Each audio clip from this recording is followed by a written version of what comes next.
Salamat po sa araw na ito, sa mga oras po na ito na tayo muli nagkatipon-tipon upang patuloy nating papurihan at sambahin dakilain ang ating buhay na Diyos. Amen po ba? Ang araw po na ito para sa atin ay hindi na bago. Kasi pag mga anak ng Diyos, nananabig lagi yan na lumapit sa presensya ng Diyos upang siya'y pasalamatan at papurihan. Amen po ba? Dahil tayo mga anak ng Diyos, that we are longing always in the presence of the Lord. Sabi niyo nga po sa kanyo, tayo po ay laging may kasabikan sa Panginoon. Amen po ba? Praise God. That's why, ang pag-usapan po natin ngayon ay pinakamahalagang bagay na unang tinuturo ng Panginoon bago natin maranasan yung kanyang tunay na pag-ahari sa buhay natin. Merong unang bagay na gusto niyang mangyari sa atin. Mangyari sa ating puso. Meron siyang bagay na gusto niya munang ipaunawa sa atin bago dumating ang kanya pag-ahari. That's why, ang message po ngayon ay pinamagatang, Repent, for the kingdom of God is near. Walang pagdating ng pag-ahari ng Diyos sa buhay ng tao kung wala ang salitang repent. Sa araw po na ito, maunawaan natin kung anong unang bagay ang nais ng Panginoon sa atin upang dumating sa atin ang tunay niyang pag-ahari. Dumating sa buhay natin ang kaharian ng Diyos. Amen po ba? Tayo po sumagit na manalangin. Ama namin Diyos, maraming pong salamat sa pagkakataon ito na muli po kaming makalapit sa inyo at makapakinig po kami ng iyong banal na salita. Salamat sa kalakasan, salamat po sa buhay. Panginoon, alam po namin na ang iyong salita ay may kapangyarihan na magbago po ng aming puso, magbago ng aming isip, direksyon ng aming buhay. Kaya narito po kami, buong puso nagpapakumbaba, amin pong binubuksan ang aming buhay sa mga salita mo upang patuloy namin maranasan ang paghahari po ninyo sa aming buhay. Panginoon, ipaunawa niyo po sa amin sa araw na ito ang kahalagahan ng pagsisisi upang sa ganoon, Panginoon Diyos, ay talaga pong mangyari ang napakaganda mong kalooban sa buhay namin. Panginoon, hayaan niyo po na ang aming mga puso ay patuloy na magkaroon ng kaayusan at pagbabago. Kaya anumang mga kasalanan, anumang mga kahinaan, nararapat lamang na may suko, may lapit sa iyo. Ay sa araw po na ito, mangusap ka sa amin upang buong pusong may pagpapakumbaba po namin maisuko anumang kasalanan o kahinaan sa aming buhay. Sa tulong po ninyo, alam po namin, kaya namin magtagumpay sa lahat ng ito. Hayaan niyo po, sa magitan ng iyong mga salita, magtagumpay kami palagi sa patnubay mo at ng iyong banal na Espiritu. Ito po ang aming dalangin sa pangalan ni Jesus. Amen. Palapakan po natin ang Panginoon. Repent, for the kingdom of God is near. Meron po akong tanong sa inyo. Pwede po ba makita mo na yung mga ngiti ninyo? Hindi naman tayo masyado parang seryoso. Ngiti tayo. Because lagi tayo may kagalakan sa presence ni Lord. Amen? Sabi ng salita ng Diyos, in Philippians 4, rejoice in the Lord always. Lagi tayo magalakan sa Panginoon. Amen? Kaya sa araw po na ito, may tanong po ako sa inyo. Kapag po merong alam niyong bibisita na napaka-espesyal, na hindi pa karaniwan na tao, or special na tao, paano po kayo naghahanda? Maaari po ginagawa niyo lahat upang pagandaan ang kanyang pagdating. Kasi espesyal ang panahon. Tama po ba? So, paano tayo naghahanda? Maaring ginagawa natin yung mga iba't ibang bagay para lang masiguro na sa kanyang pagdating, siya'y maligayahan. Siya ay magkaroon ng labis na pag-welcome sa kanya. Amin po ba? So, ganun po natin pinakikita yung ating pong paghahanda o yung ating pong concern kapag may darating na isang panahon na napaka-special sa atin. Inihahanda natin ang lahat ng bagay na maayos at buong puso. Tama po ba? Kasi gusto natin magalak ang special na panahon. Tama po ba? Tama po ba yan? Kaya, mga kapatid, ang tanong ko naman po ngayon, paano natin inihahanda ang ating puso, ang ating buhay sa paghahari ng Panginoon? Kung paano natin inihahanda ang ating mga sarili kapag may dumarating sa ating mga espesyal na tao o panauhin sa atin, paano naman natin inihahanda ang paghahari ng Panginoon sa atin? So the Bible says, in Matthew chapter 4, verse 17, from the time on Jesus began to preach, nung siya'y magsimula na mangaral, ang una niyang pangaral, repent, for the kingdom of heaven has come near. Magsisi kayo sa inyong makasalanan sapagkat ang kaharian ng langit ay malapit na dumating. So what does it mean? Hindi niya unang tinuro, magmahalan kayo. Hindi niya unang tinuro, manalangin kayo. Hindi niya unang tinuro, sumunod kayo. Ang pinakaunang tinuro ni Kristo, ano? Magsisi kayo sa inyong mga kasalanan sapagkat malapit nang dumating ang paghahari ng Diyos. So ano ba ibig sabihin ito, mga kapatid? Repent, salitang repent o salitang pagsisisi ay napakahalaga.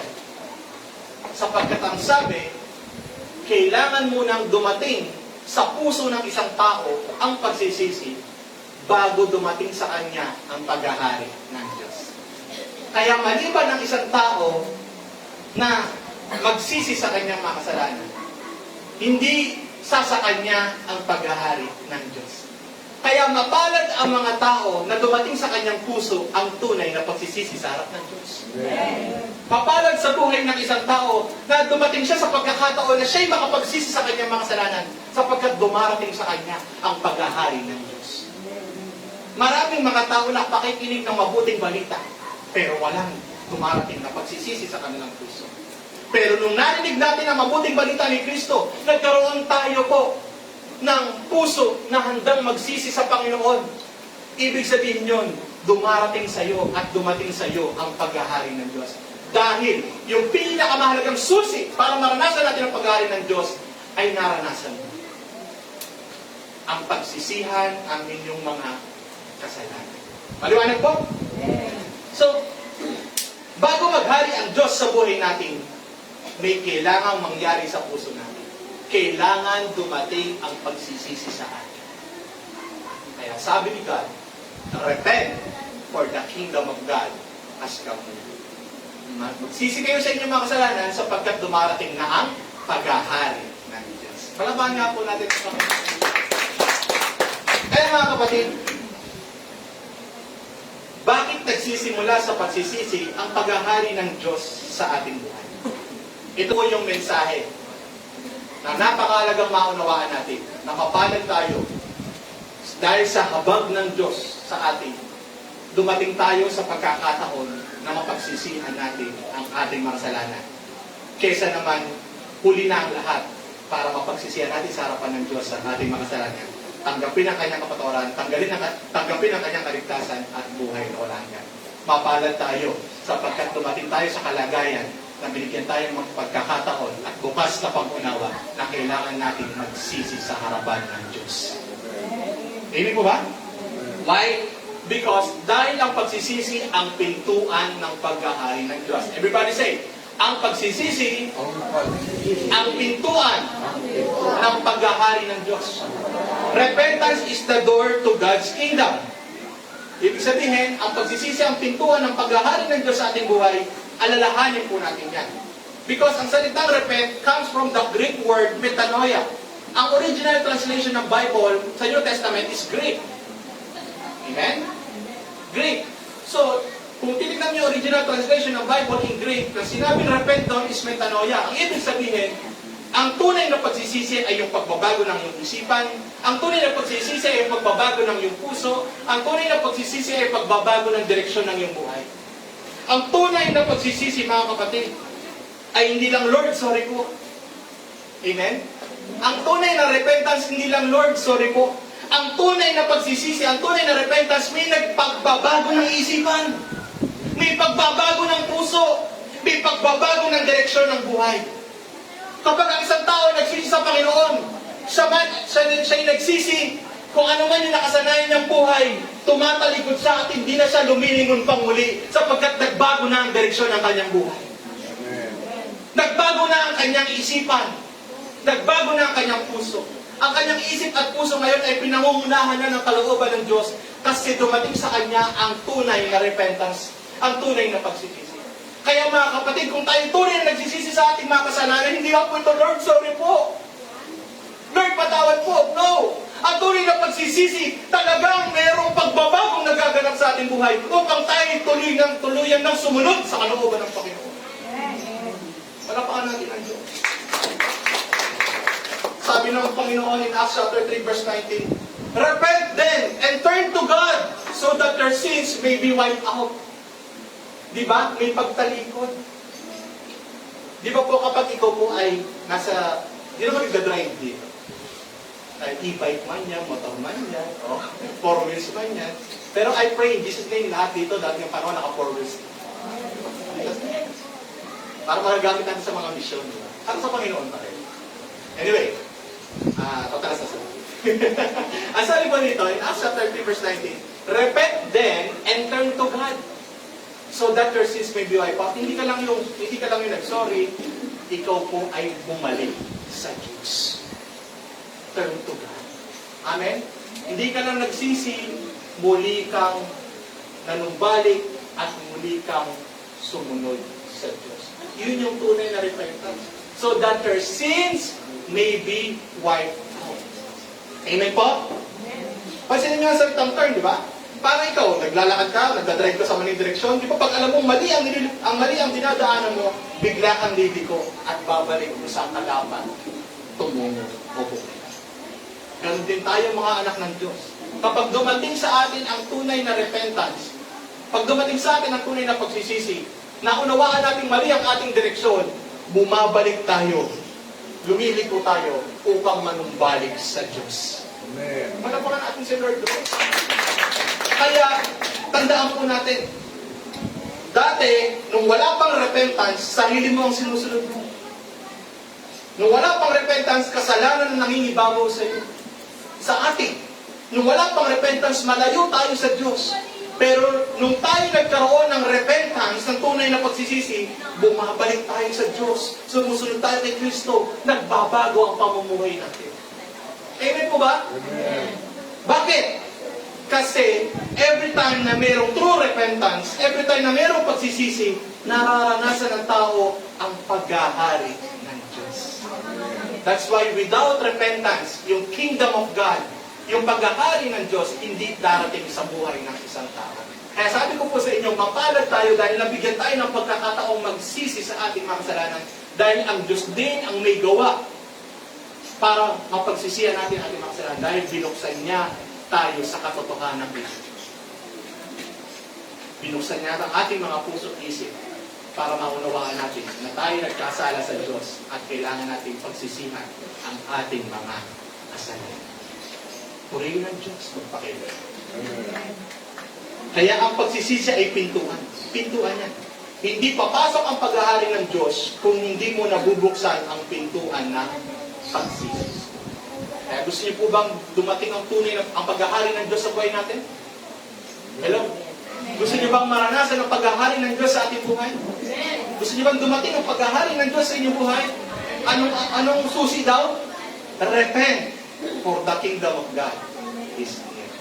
Patuloy tayo magpakumbaba sa presensya ng Panginoon upang pagsisiyan ang ating mga kasalanan at bumanumbalik tayo sa Kanyang kalooban. Amen po? Dahil, bakit kailangan ng repentance? May isa pang tanong. Bakit hindi na lang basta maghari ang Diyos sa ating buhay? Pwede naman na maghari na lang sa ating buhay eh. Pero bakit kailangan pa ng repentance? Diba? Pwede naman maghari ang Diyos sa ating buhay. Pero bakit kailangan pa magsisimula tayo bago tayo pagharian ng Diyos? Because the truth is, ang kasalanan ang humahad lang sa paghahari ng Diyos. Kaya naman talaga maghari ng Diyos eh. Pero bakit hindi makapaghari ang Diyos sa buhay ng tao? Kasi merong humahad lang. Ano yun? Ang kasalanan. Sabi ng Bible, in Isaiah chapter 59 verse 2, your iniquities have separated you from God.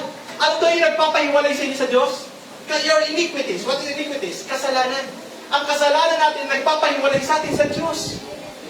Kaya paano natin mararanasan ang paghahari ng Diyos kung ang humaad lang yung ating mga kasalanan?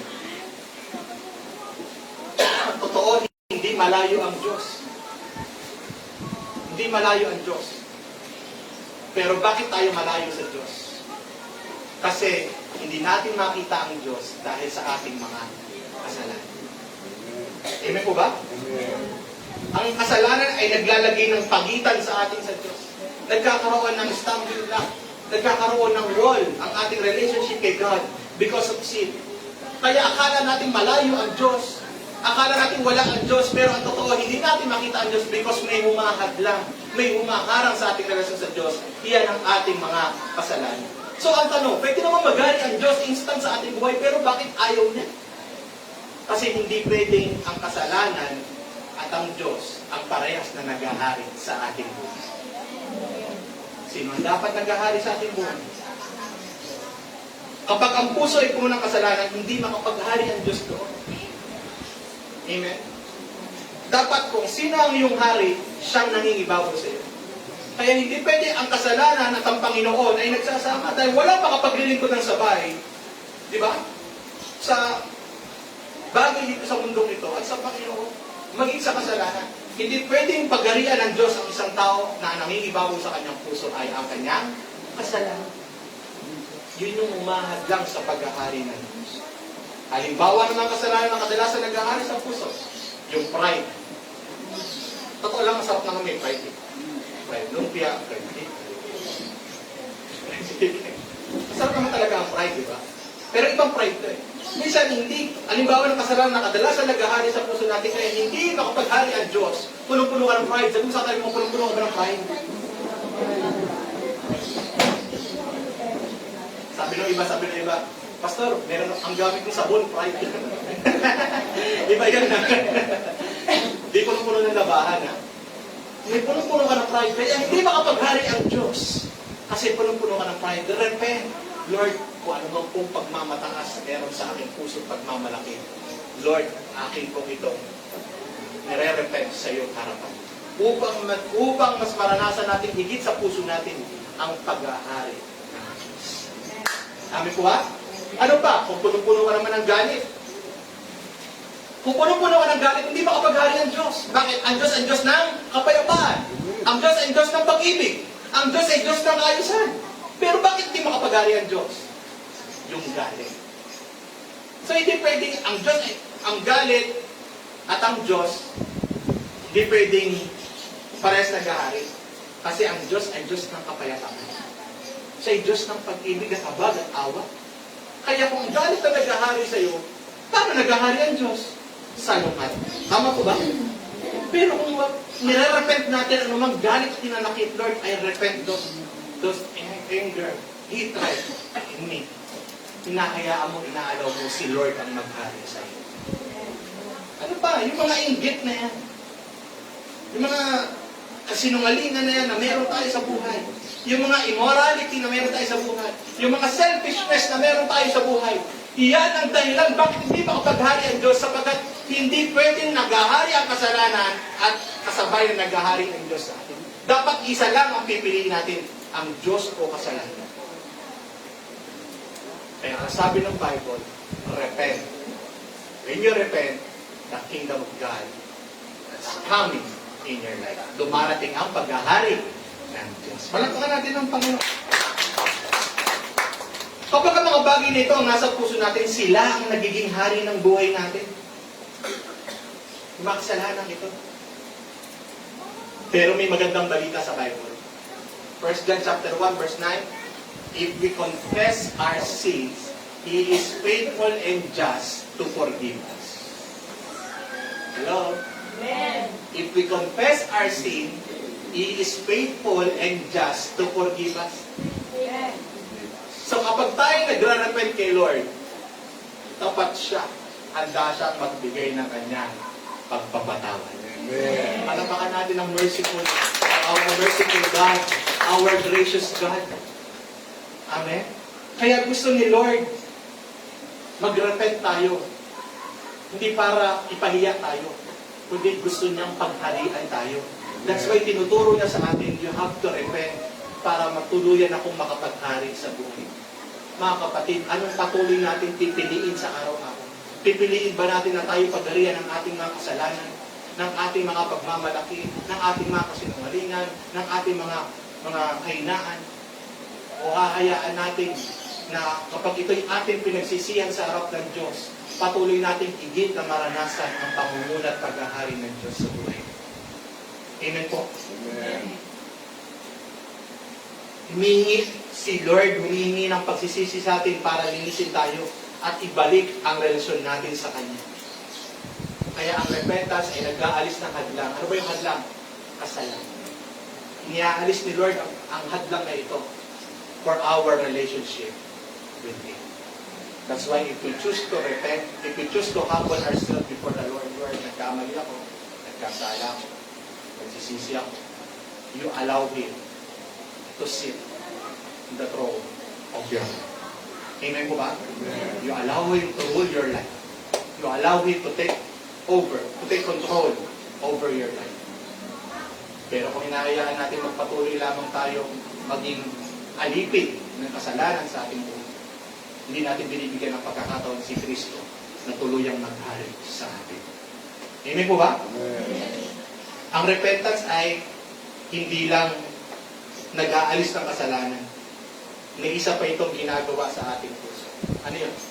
Ang pagsisisi, ang paghahanda sa puso para sa hari. Sabi ko kanina, kapag meron kang espesyal na panauhin, pinaghahandaan mo ang iyong tahanan. Pero ngayon, sa pagdating ng Panginoong sa Kristo, sa mundong ito, sa pagdating ng Panginoong sa Kristo, upang tayo iligtas, upang tayo bigyan ng buhay na walang hanggan, paano mo inihanda ang kanyang sarili sa kanyang pagdating? Paano mo inihanda? Of course, inihanda natin ang ating sarili, ang ating puso, sa magitan ng ating pagsisisi. Lord, itong puso ko nakasarado because of sin. Pero ngayon, I repent, pinagsisihan ko, kasi gusto ko, Lord, na open ang daanan mo papunta sa buhay. Nagigets niyo po yung point? Lord, gusto ko open yung daanan mo patungo sa buhay ko. Why? Kasi yung mga kasalanan ito, hinubad mo. Itinaas mo sa Panginoon. Pinagpakumbaba mo sa Panginoon upang ituwid niya ang daraanan niya patungo sa ating buhay. Amen po? Amen. Praise God. Kaya, sabi ng Panginoon in Matthew 3:2, kilala niyo si John the Baptist. Si John the Baptist, before Jesus, sino nangangaral? Si John. At ang tinuturo ni John, ganun din, repent, for the kingdom of God is near. Maging si John the Baptist, inihanda ang mga tao sa pagdating ni Kristo.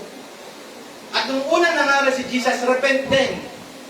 Ang kanyang unang teaching, inihanda naman ang mga tao rin sa paghahari ng Diyos. So walang ibang unang tinuturo na mahalaga ang Panginoon Diyos sa atin, kundi pagsisihan natin ating mga kasalanan, sapagkat doon magmumula ang pagkilos ng Diyos sa buhay natin. Doon magmumula ang maayos na kaugnayan natin sa Diyos. Doon magmumula ang magigit nating maranasan ng kapangyarihan ng Diyos sa ating buhay. Doon natin higit na maranasan ang biyaya ng Diyos sa ating buhay. Doon natin higit na maranasan kung paano tayo talagang sasamahan ng Panginoon sa ating buhay. First, when the repentance comes sa buhay natin. Amen po ba? Amen. Praise God. Kaya si Jesus po, na mula sa langit, ay dumating. Siya'y hari ng mga hari, Panginoon ng mga Panginoon. Ang Panginoon na siya'y dumating, ano siya? Siya'y mula sa langit. Kaya siya'y hari ng mga hari, Panginoon ng mga Panginoon. Tingnan niyo ang ating dakilang panauhin. He is the King of Kings and Lord of Lords. And how you prepare the way of the King of Kings and the Lord of Lords in your life? Paano mo inihanda yung pagdating ng hari ng mga hari, ng Panginoon ng mga Panginoon in your life? Repent! Lord, ayoko. Mga kasalanan ito, Lord, sinusuko ko. Because I want to prepare your way in my life. Kasi hanggat hindi natin sinusuko ang mga kasalanan na ito, binibigyan mo lang ng patuloy na hadlang sa pagpasok ng Panginoon sa iyo. At binibigyan mo lang ng hadlang ang pagpasok ng Panginoon sa iyo because of many sins na patuloy po natin hinahayaang pag-arihan tayo. But this time, hindi na tayo papayag. Sabi mo sa tayo mo, this time, hindi na tayo papayag. Because today, I want to prepare the way of my King of Kings and my Lord of Lords, the Lord Jesus Christ. Palapakan natin ang Panginoon. Inihahanda natin ang kanyang pagdating sa buhay natin. Inihahanda natin ang kanyang trono, ang kanyang lugar sa buhay natin. When the repentance comes in our lives. Amen po ba? Amen. Alam natin siya'y nag-aalis ng kasalanan. Siya lamang nag-aalis ng kasalanan. Alam natin siya lang nagkakaloob ng kaligtasan. Alam natin siya lang nagkakaloob ng buhay na walang hanggan. Kaya kung wala ang pagdating ng paghahari niya sa atin, hindi natin mararanasan ang mga bagay ito. Patuloy lamang tayo mapapahamak dahil sa ating mga kasalanan. Amen po ba? Amen. Kaya bago pumasok ang hari sa isang lugar, ang kanyang mga nasasakupan, inihahanda ang kanyang lugar. Ganun din. Kung bago pumasok ang Panginoon sa ating buhay, inihahanda natin ang ating puso sa magitan ng pagsisisi sa ating mga kasalanan. Naunawaan niyo na ba? Praise God! Kaya sabi ni Jesus Christ, the kingdom of God has come near, repent and believe the good news. Paniwalaan mo ito. Dalawang bagay ang kailangan, repent and believe. Yung repentance, nagre-remove ng sin. Hello? Ano yung inaalis ng repentance? Yung kasalanan humahadlang sa atin sa Diyos. Yung belief naman, yung faith naman, ito naman yung tumatanggap kay Kristo. Kaya magkasama po yan. Repentance removes sin and faith receives Christ. Kaya hindi pwedeng may pananampalataya ka pero wala kang pagsisisi. Kasi paano darating ang paghahari ng Diyos kahit mananampalataya ka kung wala kang pagsisisi sa iyong mga kasalanan? So first, anong first na tinuturo ni Lord? Pagsisihan mo muna ang iyong kasalanan. Amen? Amen. At maniwala ka at siya ay maghahari sa ating buhay. Amen po ba? Tanungin ko po kayo, sino ang nakaupo sa trono ng puso mo ngayon? Sino po ang nakaupo sa trono ng puso mo ngayon? Ang sarili mo pa rin ba ang nakaupo sa puso mo? Kung ano ang gusto ko, yun ang masusunod. Kung saan ako masaya, yun ang masusunod. Kahit labag sa kalooban ng Diyos, ang mahalaga, masaya ako. Ang pamantayan ng mundo, sundin mo kung ano naman ang puso mo. Huwag mo isipin na sinasabi ng iba. Sundin mo. Paano kung sinasabi ng iba? Ay patnubay ng Diyos, paalala ng Diyos sa inyo. Still, pakikinggan mo pa rin ba ang sarili mo? Kung alam mong galing sa Diyos ang paalala. Sino ang nakaupo sa trono ng puso mo? Ang iyong sarili? Ang iyong pride? Ang iyong kasalanan? O si Jesus? When you repent, you are preparing the seat of Christ. Piniprepare mo yung upuan ni Kristo. Yung trono ni Lord sa buhay mo. When you repent. Amen po ba? Amen. Si Kristo ang pinapaupo mo bilang hari. Dahil dati, ikaw ang nasa trono, pero pinahanda mong ibaba ang sarili mo, maitaas lamang si Kristo dahil nakakilala ka na sa Kanya. Amen. Ngayon ba, tayo na kay Kristo, handa natin ibaba ang ating sarili, maitaas lamang si Kristo. Amen. Lord, bumababa ako sa trono ko. Maupo ka lang sa buhay ko. Hindi ang sarili ko, kundi ikaw. Maitaas. Amen po ba? Amen. Tatlong bagay na natutunan po natin ngayon. Ang pagsisisi, ang sandali ng bumababa ang sarili sa trono at pinapaupo si Kristo bilang hari. Kaya nawa sa ating buhay, tunay na dumating talaga ang pagsisisi sa atin. Kasi ito yung pinakaunang nais ng Panginoon mangyari sa ating puso upang i-prepare ang kanyang paghahari sa buhay natin. Without repentance, there is no kingship, lordship of Christ in our lives. Ano po ba? Amen. Kaya, tandaan po natin yung mga natutunan natin ngayon. Ang repentance, ito ang pintuan ng kaharian. Walang paghahari kung walang pagsisisi. Walang pag-alis ng kasalanan na umagaw sa Diyos kung walang pagsisisi. At walang napag-aanda ng puso para sa paghahari sa buhay natin kung walang pagsisisi sa ating mga kasalanan. Sapagkat, tandaan po ninyo, hindi hinihingi ng Diyos ang pagsisisi para parusahan tayo. Hinihingi niya ito upang makapaghari siya sa ating buhay at maranasan natin ang kanyang biyaya. Pinapag-repentance ka ba ni Lord para pahiyain ka? Pinagre-repent ka ba ni Lord para parusahan ka? Ang totoong dahilan, bakit kanya pinagre-repent? Maranasan mo yung mercy niya. Maranasan mo yung grace and love niya. Dahil ang gusto niya, makapaghari siya sa buhay natin at maranasan natin ang kanyang dakilang biyaya. Maging sa kasalanan natin, tayo pa rin ang iniisip ng Panginoon. That's why He teaches us, He encourages us, repent from your sins. Dahil dumarating na sa iyo ang paghahari ko. Ayon na sinasabi namin, Panginoon. Kaya nawa po sa maikling message na ito, hayaan natin na maisuko natin ang ating sarili sa Panginoon. Maisuko natin ang ating puso sa Panginoon. Maisuko natin ang ating mga kailangan sa Panginoon. Maisuko natin ang mga kasalanan ito.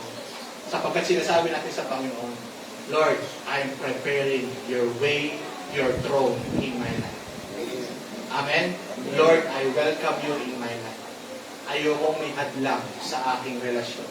Ayokong may hadlang sa pag-upo mo bilang hari sa aking buhay. Yan ang aking mga kasalanan. Amen po? Do you want the Lord to rule your life? Do you want God to be the king of your life? Let us prepare the way of the king in our hearts by means of repentance. Panapakan natin ang Panginoon. May pito ba yun?